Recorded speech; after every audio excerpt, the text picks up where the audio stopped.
Hey, this is Tepe from Thrice, and you're listening to the Macho Grande podcast.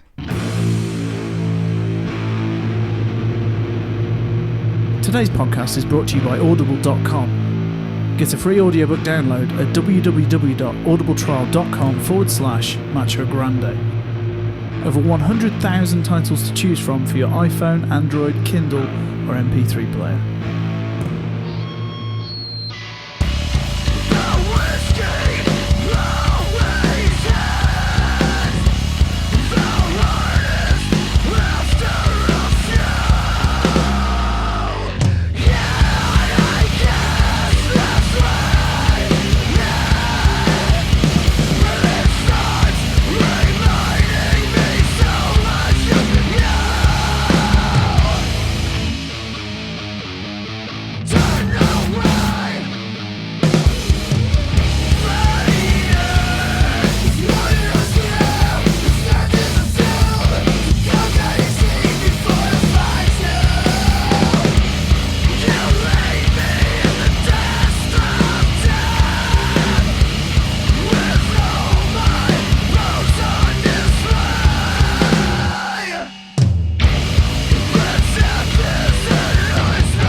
Guys, welcome to Macho Grande, episode 198. I'm Matt. And I'm Pete. And we kicked off today's show with a brand new track from Holy+Gold, or Holy and Gold. I don't know, I'm saying Holy and Gold.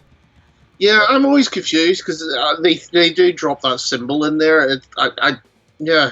Yeah, I have seen it without as well, though. So yeah, I have seen it without as well, and I have heard people call them Holy+Gold. Yeah. So I'm confused as well. But is this off their new album that's coming out? It's really good. There's 2 tracks online. You just heard one of them. That one's called Poisoned Wounds. And if you go to holygold.bandcamp.com, it's name your price. So For those of you, if you've been listening for a while, you might remember Holy+Gold is made up of members who were in or are still in, Norma Jean and The Chariot.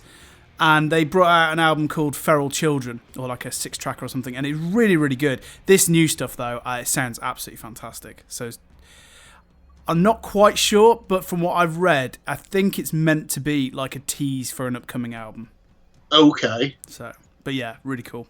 Right, I'll have to get a hold of. Oh, in fact, I think you sent over. I sent you the link. Yeah. So, like so I say, anybody right now, just go there and download it. Yeah. Well, yeah, because the thing on Bandcamp is like it's a certain amount of downloads before you then have to pay. Oh, is it? Oh, okay. They do. It's something like that. Like it's naming your price to a point, and then it's after a certain amount of like bandwidth has been used to download, then the track becomes a paid download. I think that's what it is. But yeah, I'll get on it quick then. Right, what have you been up to? Anything exciting? No, not really. I've just really been working, I suppose. Not really been up to much else. I haven't been out to any gigs, and I haven't really seen any movies, unfortunately. Fair enough, so this will be a quick show. Yeah, so I've just been sort of like checking out for anyone who was listening to the last episode, Pete put together a massive sort of collection of Name Your Price SoundCloud bands. So I've just been working through that pile that you uploaded for me. Now, I've been away for quite a bit, so I've not actually managed to get through pretty much any of that pile. So was there anything any good in there?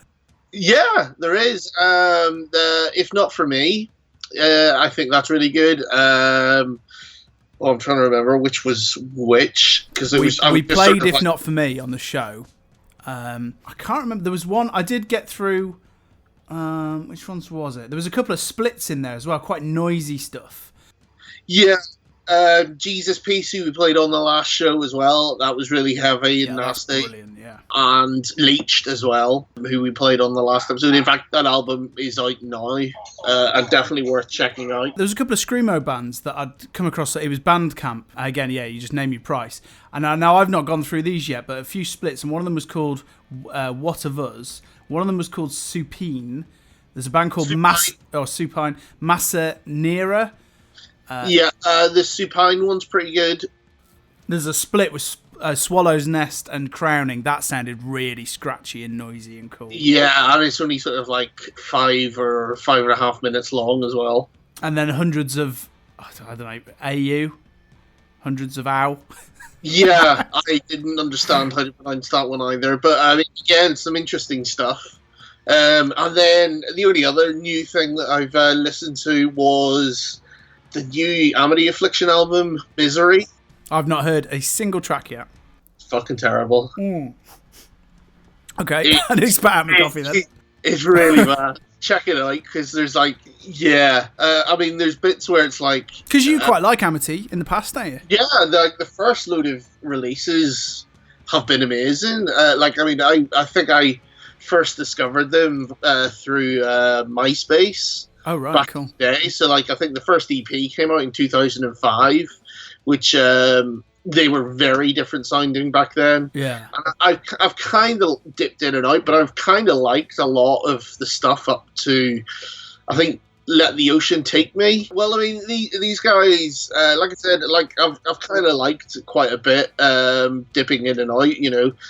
Things started to sort of waver or around Let the Ocean Take Me, and then like I said, the album before this Could Be Heartbreak, I was very wishy-washy on, but this new one is I've only done one listen to the whole thing, but I have been fast forwarding through tracks as well, because there's bits where, for example, track 2 starts off pretty horrible, and then you'll know when it happens, but there's a sort of mainstream pop sort of chart, kind of a Britney Spears kind of nice electronic effect that starts coming in, and it's just what is this? Oh, I'll look forward to that then. I mean, just looking at the amount of stuff I've got on my iTunes from them makes me realise, I don't really know them that well, to be honest. like the first load of stuff is like, especially whenever the singers like sort of screamed a lot differently. Like the first EP, especially, it's like a really sort of crazy, high pitched sort of scream. And then it sort of has changed. I mean, there's barely any screaming on this new album. Yeah, I mean, I remember liking some of the Severed Ties album. Yeah, but that's the thing. There's albums here that I don't even remember. I don't even recognise the front covers. Okay, well, things because like albums like Chasing Ghosts is really good. And like I said, the last album I was not too keen on. Youngbloods I thought was a great album. That was their first one on Roadrunner. Right, yeah. But this new one, I mean, like I said, it's sort of like it's kind of following in this trend of like Bring Me, where you're incorporating the electronics and sort of going a little bit more chart and mainstream, but like done badly. Like Bring Me, I don't like any of the stuff that they've done over the last couple of albums, but I think it's done well. It's just not for me. Whereas this is like aggressively not for me, but it's done badly. Like I think it's worth listening to just for a laugh. Like go listen to it because I think you will be like, oh yeah, I see why Matt hates this. Okay. Because you'll sort of like it's like sickly in places. Like we complain about like it's good to have that like sweet and sour vocal style. Yeah. With the aggressives and the sort of but there's bands in the past where they've changed the clean. Yeah, but if you think of like The Plotting You and how sickly that went. Yeah, this is just that where it's just like sugar overdose, and then there's all these weird sort of, like I said, it's kind of like One Direction-esque kind of like pop bouncy bits where it's just like, ugh, what is this? Right, it sounds horrible. Yeah, I'll look forward to that then. But I don't recommend it. And then that's kind of all that's come out because, like, well, certainly for us in the UK, it's been a bank holiday, so and it's been a 5-week month, so it's kind of that end of the month where we've hit like the sort of slump in releases. So with the bank holiday as well, not much has come out, unfortunately. So, but again, the schedule's sort of like going to start getting busy again. But what anything you did manage to fit in while you've been away? Not really, because we also didn't have, where we were staying, there was practically no internet as well. So I haven't really gone through many albums other than Jesus Peace. But I have checked out some of the new singles that have been coming out, and I'm sure you've heard probably most of these anyway. I love that new Thrice single. I think that's absolutely fantastic. So this is off their upcoming album Palms, which is really soon as well, like a couple of weeks. Yeah, and it's kind of got like, it's got like a vibe of kind of that Stranger Things 80s aesthetic. The very beginning of it, you get that whiff of Carpenter synth, don't you? Which is just like, oh, this is... I mean, if the album is peppered with stuff like that, I think that's going to be brilliant. And interestingly, if you, like... because like the lyric video was on YouTube, is kind of how I've been watching it. All right. If you let it play over into the next song, which happens to be the last single, The Grey, which was on the surface a bit meh, it works so nicely going from that song into The Grey. Right, cool. I quite like The Grey anyway. Again, with most Thrice stuff, it's that kind of like, in context, I can see this whole album is just going to be like, I mean, especially on the strength of this new single, I'm very excited now because like it's so up my street, this new song. So very excited for this album. Then you bring me the Horizon song, Mantra, which they dropped out. Mantra, I've already been playing at the club and it's getting requested like crazy. I'll be interested to see what you think. Again, for their new sort of songwriting style of the last couple of albums, I think it's absolutely fine. I'm actually pleasantly surprised that it's as heavy as it is, to be honest. Because to me, it still just belongs off the last album, which I know isn't what you want. I mean, I think we'll both. I don't want to keep repeating the same thing. I think we'll both agree that obviously that era of There Is a Hell was that's peak Bring Me for me in terms of songwriting. Yeah, but I can't knock this kind of slightly more kind of Linkin Park approach to songs.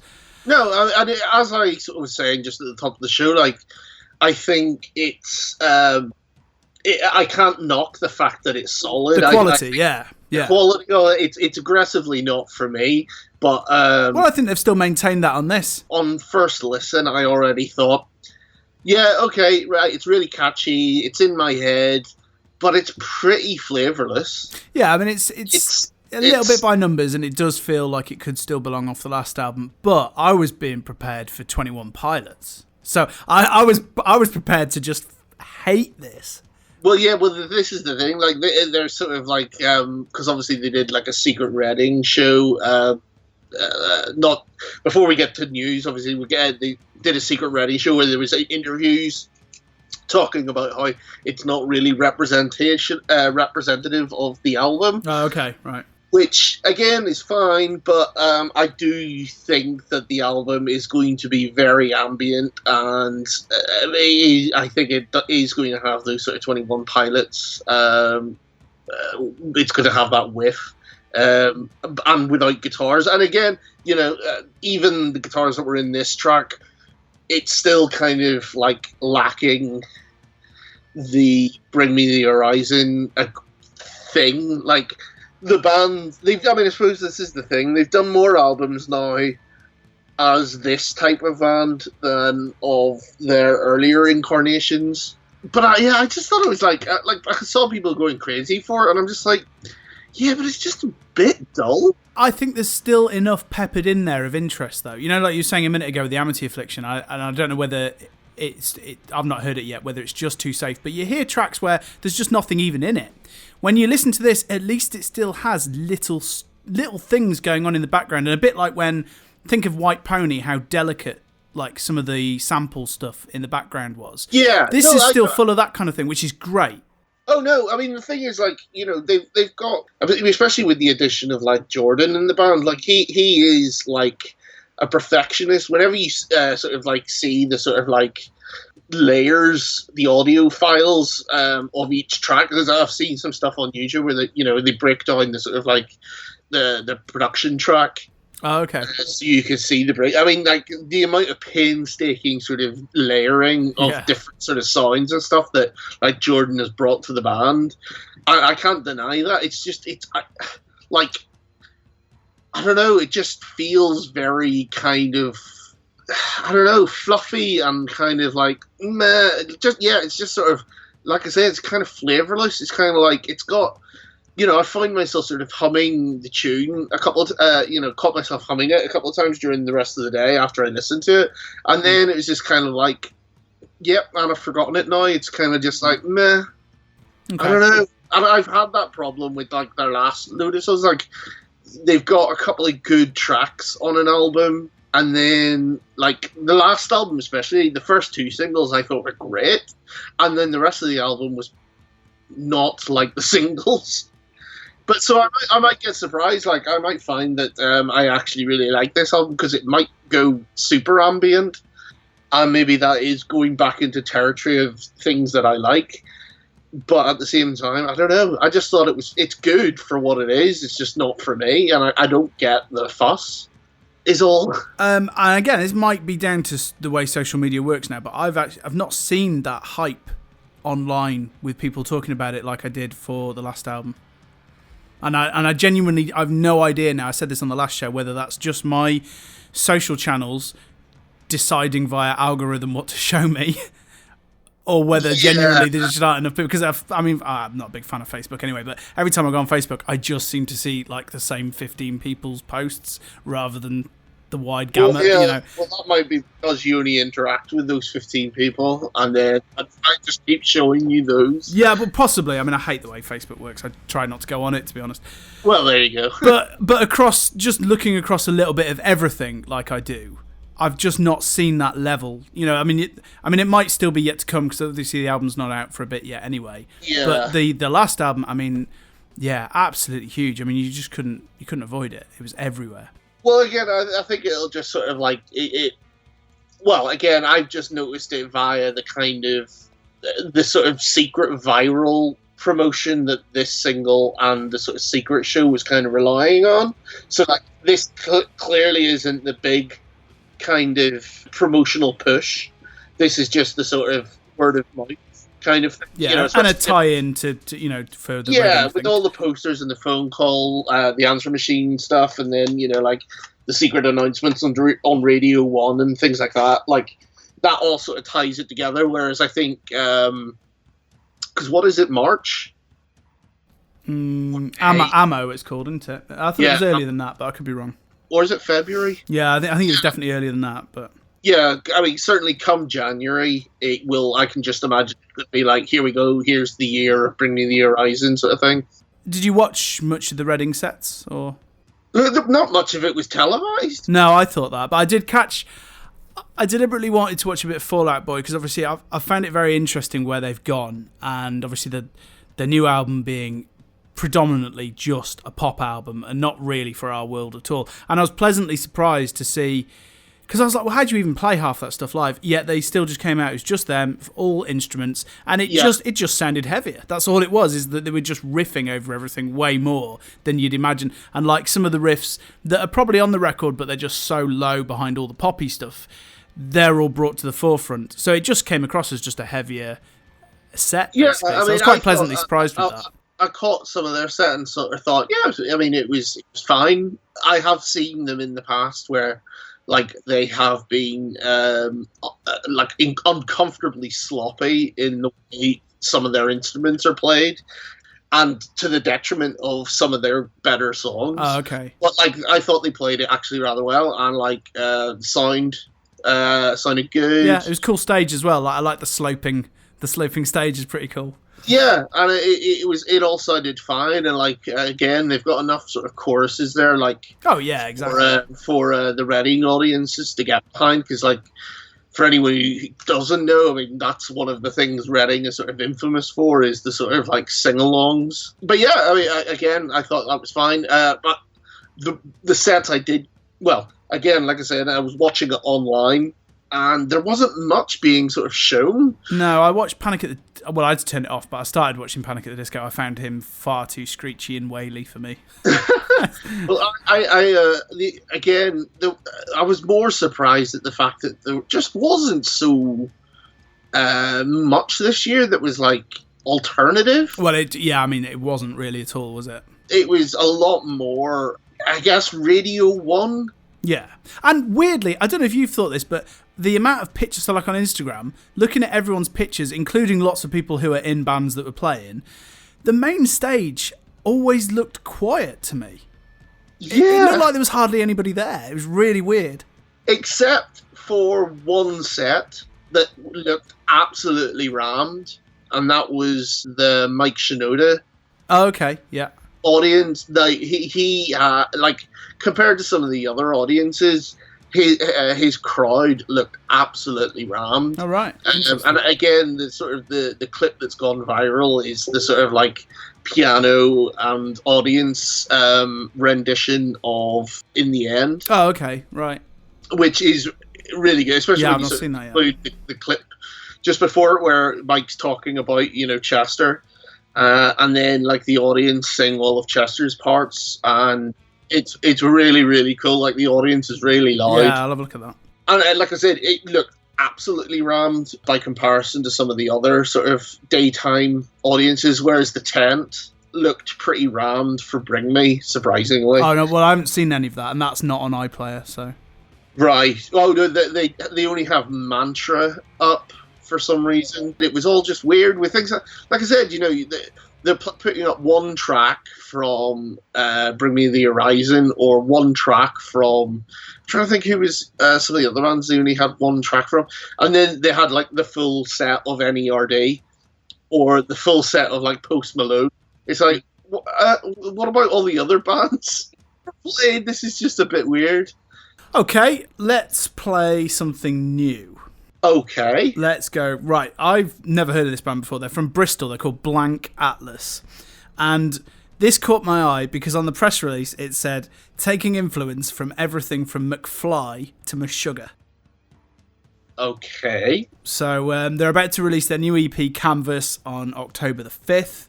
And it says Atlas is heading in a heavier musical direction, which includes their fondness for big choruses and lush harmonies with angular, chuggy riffs. You can go to facebook.com/blankcanvasofficial to check out more. So let's give this a go. And this track is called Sing for Something.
Right, you've just been listening to Blank Atlas. That track was called Sing for Something.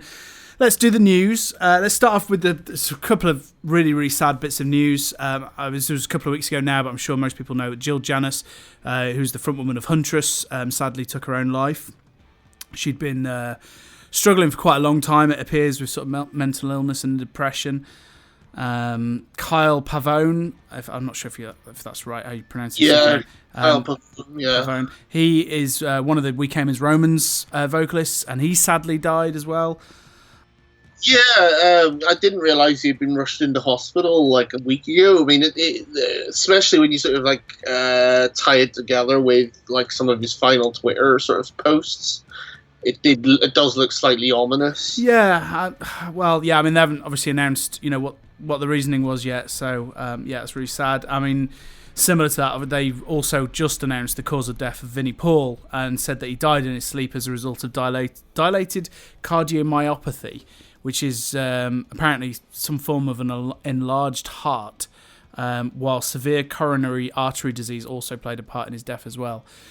So let's get on to a few happier bits. We've got Farless, which is a band that I used to love. They split up a while ago now. They split up in like 2009. They have now announced these 2 US shows in December. So if you're out there, you're very lucky. And if you don't know who Farless are, then there's 2 albums that I know of. Everyone Out to Get Us and A Toast to Bad Taste, which you should definitely go and check out. Okay. David Draymond says that the new Disturbed album will be their Black album. Okay. Now, have you heard their new single? No. It's just the same predictable stuff. It's pretty awful. I don't think it will be their Black album, if I'm honest. Okay. But we'll see. Yeah. Let's see. And then Metallica have teamed up with, is it Nixon, to release 9 artwork-themed watches. Now, have you seen any of these designs? No, I haven't. So there's 9 Metallica-themed watches. So I think they look a bit shit, to be honest. I'll be intrigued to see what you think, because obviously you've got that graphic designer eye. They range from $125 to a whopping $750 for the sort of sanitarium-themed one. They've done a Black Album-themed one, which predictably is just black. Right. But, yeah, I don't know. And they've also just announced a whiskey, I think, as well. So fair enough. The Heavy Music Awards happened last week, which I was meant to go to, and then we went on holiday, and then I think you were going to go to at one point, were you? Yeah, I got offered some free tickets as well, and then was going to get going to it, but it all just sort of like, came apart. Okay, fair enough. Yeah, I mean, me and Joe went last year and had an absolute blast, so hopefully next year we'll get back to it.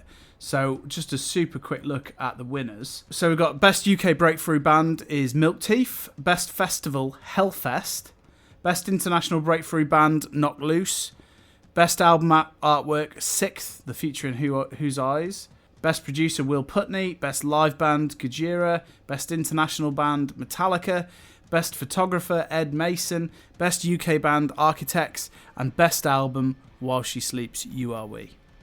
Yep. So hopefully next year we'll get back to it, because it's really, really good fun. What else do we put down? Oh yeah, of course, I've saved the biggest for last on my list. Core 10 have released their new single, Cross the Mosh. It's a little unclear as to who the new members are still, because obviously Core 10 lost pretty much everyone apart from the 2 singers. And have you heard Cross the Mosh yet? I have not. It's absolutely a true piece of work. Okay. And when you say that... It's spectacularly shit. Spectacularly shit? Yeah, I mean, I genuinely can't wait for this car crash of an album. I actually feel kind of sorry for him in a way. Yeah, well, who's in the band now? Well, I think it's just the 2 singers. Well, they got rid of the guitarist and they got rid of David. Yeah, and nobody seems to have mentioned the weird kind of old keyboard player, so I think he's just gone anyway. So I think it's just the 2 singers who probably are the worst thing about the band anyway. And obviously they're now trying to still do this without the weight of David Silvera. Right. Yeah, I can't wait. Yeah. I mean, it's not quite on the levels of Soak. Do you remember Soak? No. I think Soak are probably the number 1 worst new metal song ever, with a track called what was it called? Do It. Do It? Yeah, Do It. So if you look up Soak, Do It, I think that's probably the contender for the worst new metal song ever recorded. Okay. So you're in for a real treat if you've never heard Soak. They really are just watered down crap. And this is not far behind. I mean, I'm genuinely quite excited to hear this Core 10 album. So I wonder if they've had to re-record parts, or whether this is still... I mean, the drumming on this track is... I mean, a drum machine could do better, more interesting things without having been programmed. So I can't imagine it's David drumming. But who knows? Right. And that's everything I've put down. Have you got anything you want to chat about?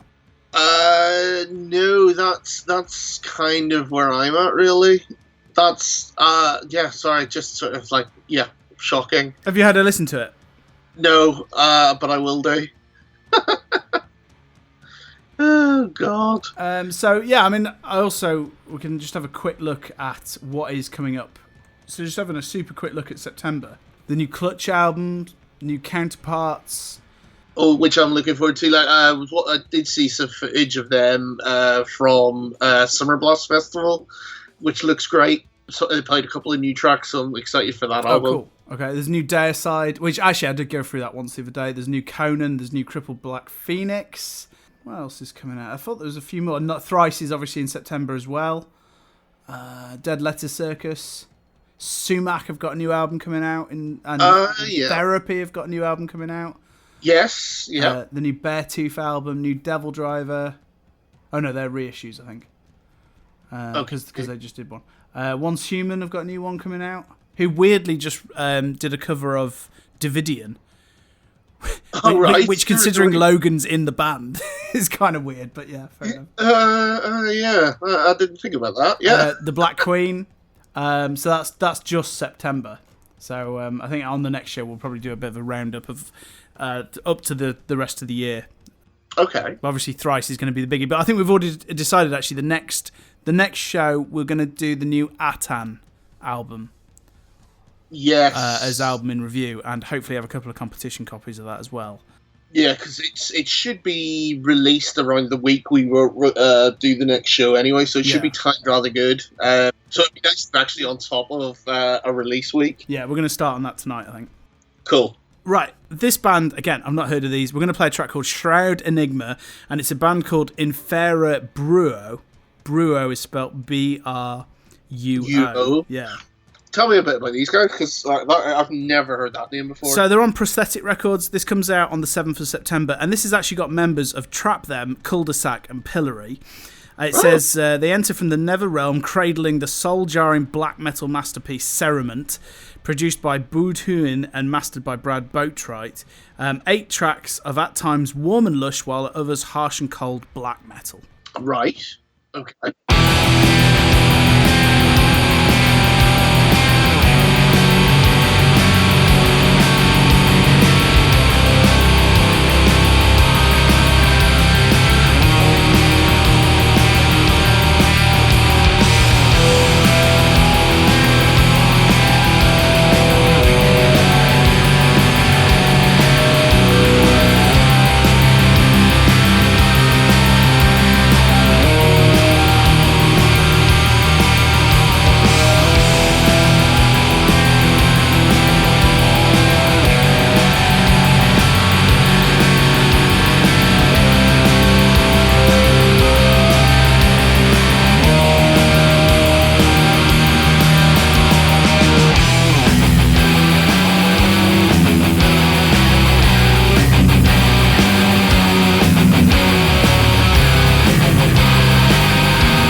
All right, so that was Infera Bruo. You can leave us a voicemail because we're going to keep this show pretty short and sweet today. The voicemail is 05603 689 842. You can leave a message on there. It pretty much costs nothing, and you can leave us band suggestions. You can leave us your reviews, live reviews of shows you've been to, anything like that, and we can play it on the show.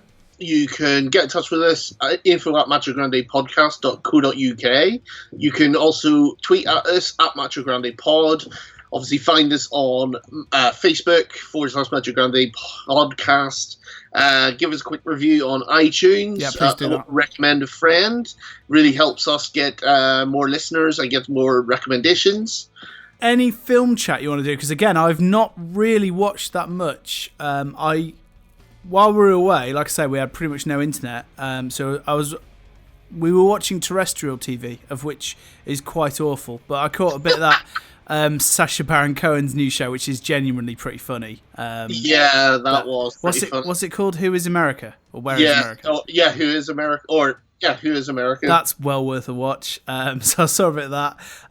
We watched Ghosts of Mars because bizarrely, oh my god, I've been going on a bit of a John Carpenter kick right now. Right, I've been revisiting classics, and I'd realised there's a bunch of Carpenter films. I fucking love John Carpenter, but there's a bunch of his films that I've never seen.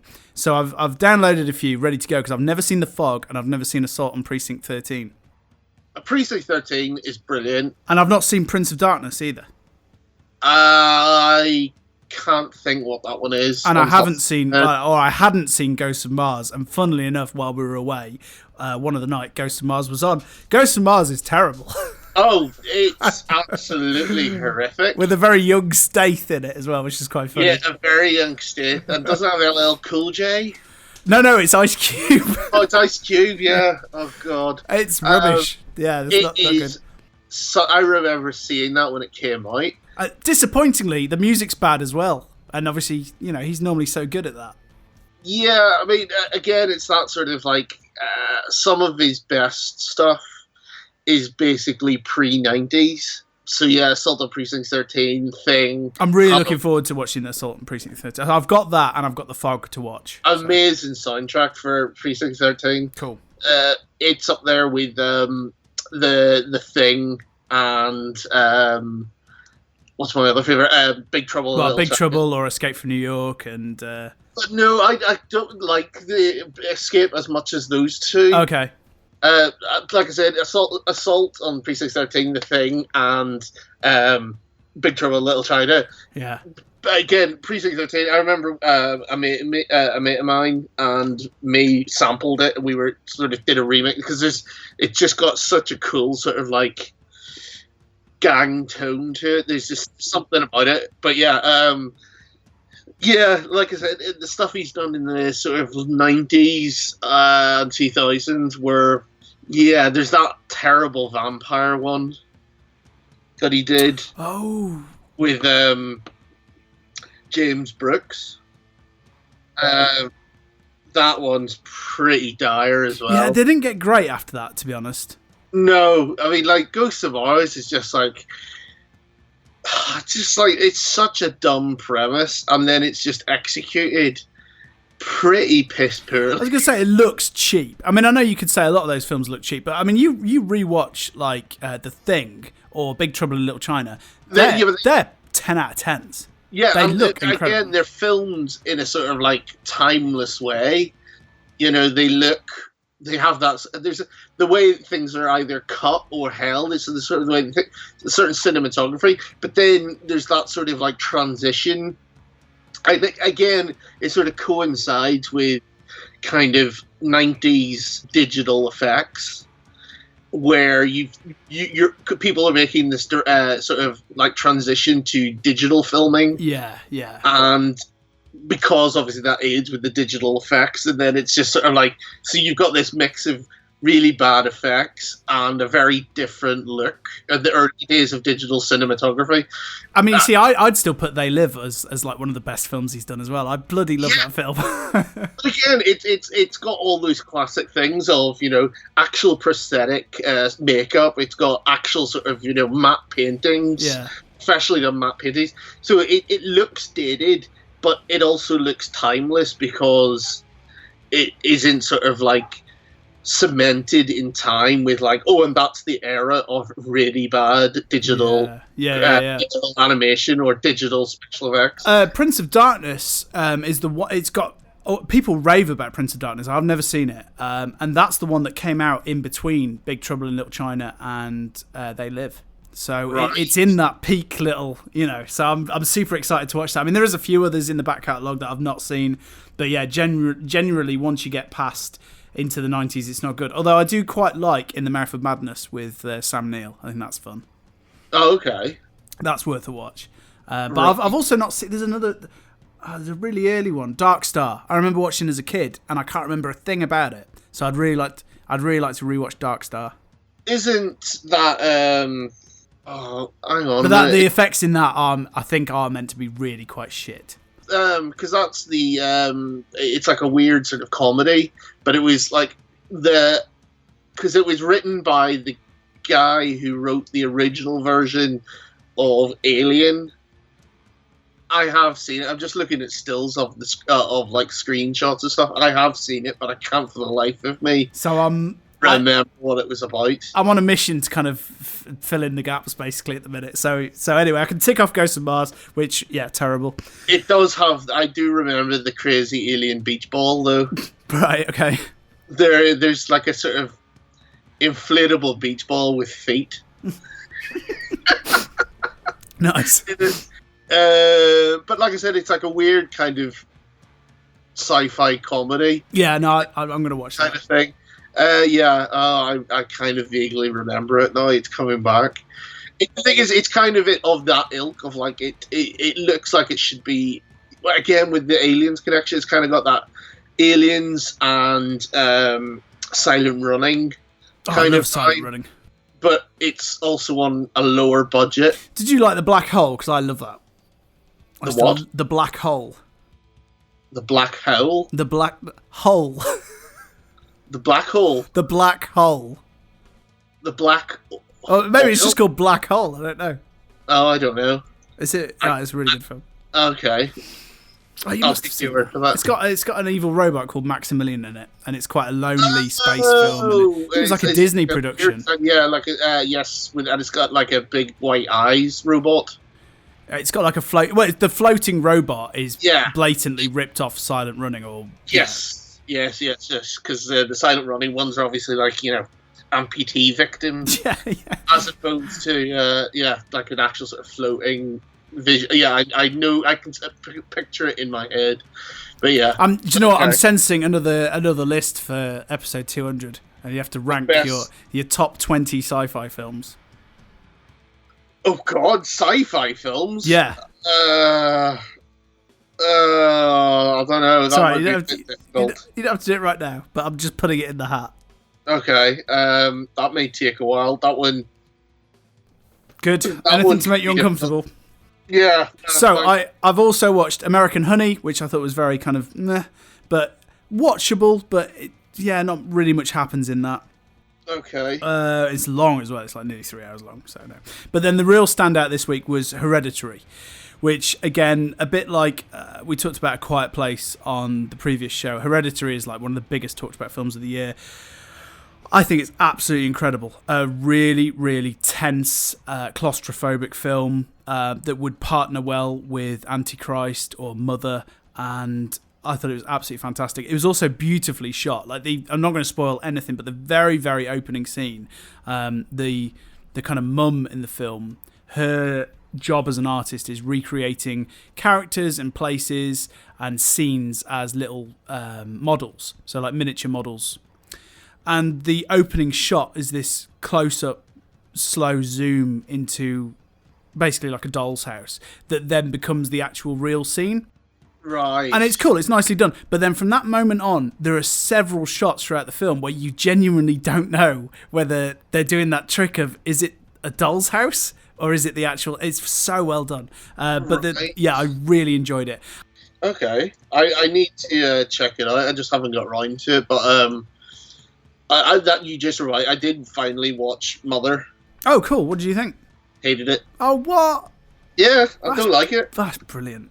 It was like I could see it coming a mile off, Okay. and it was just as sort of like ugh, as I thought it was going to be. There was no twist for me with where it went, but I need to rewatch that because I've only seen it once. But I thought it was fantastic. Oh no! It's exactly what I thought it was going to be. It was just that sort of like, yeah. I really didn't like it. It was just like I was just angry at everyone involved in the cast. I was just shouting at people. It's like, you stop doing stupid things. Okay, fair enough. Yeah. Anything you want to add? No. Okay, so we're going to close today's show on something a bit softer. We have talked about Ruth Rundle quite a bit in the past because she obviously was in Red Sparrows, who are a fantastic post-rock band, and then she's done Marriages, which we talked about that album, which is really good. And she's also had a couple of solo albums out. And because it's been slightly quiet, we thought we'd play something off her newest solo album. So it's called On Dark Horses. It's coming out on the 14th of September. So a couple of weeks' time via Sargent House. And we're going to close out with a track called Dark Horse. And we'll see you very soon in a couple of weeks, and we'll be discussing Atan. Speak to you later, guys.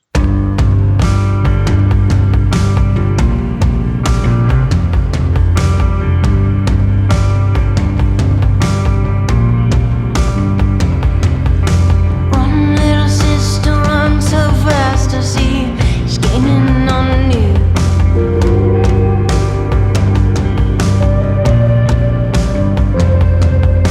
Take a breath and make it last. The dark water horizon.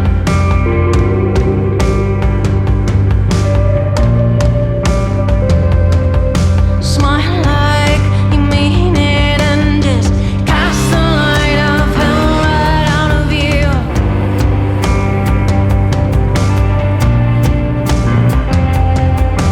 No one else can see him. It's the shape that makes you fall and follow ground.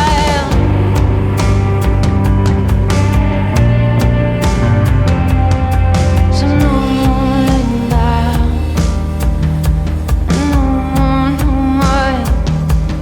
No more dragging out.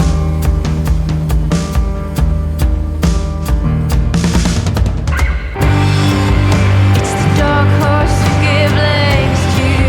No one else can ride.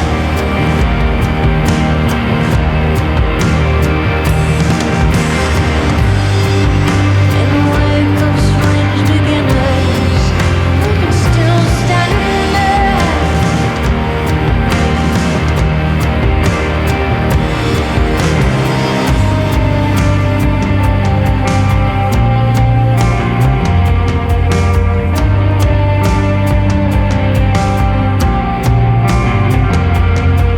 Sing this song of a sun-hinged past time for my mother.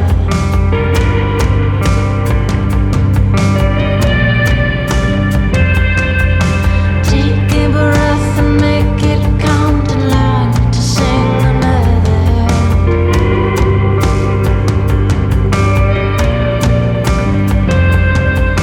Try 'cause we need to and just laugh the life of him right out of you.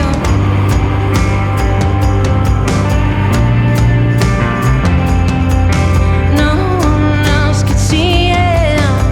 The shape that makes you fall and follow ground.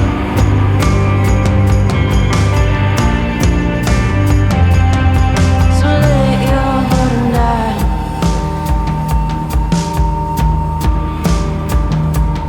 In the springtime that surrounds you.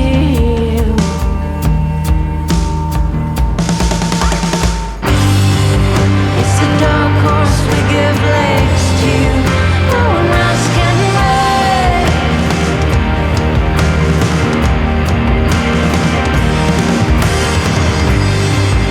In the wake of strange beginners, we can still stand there.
Over Macho Grande? No, I don't think I'll ever get over Macho Grande.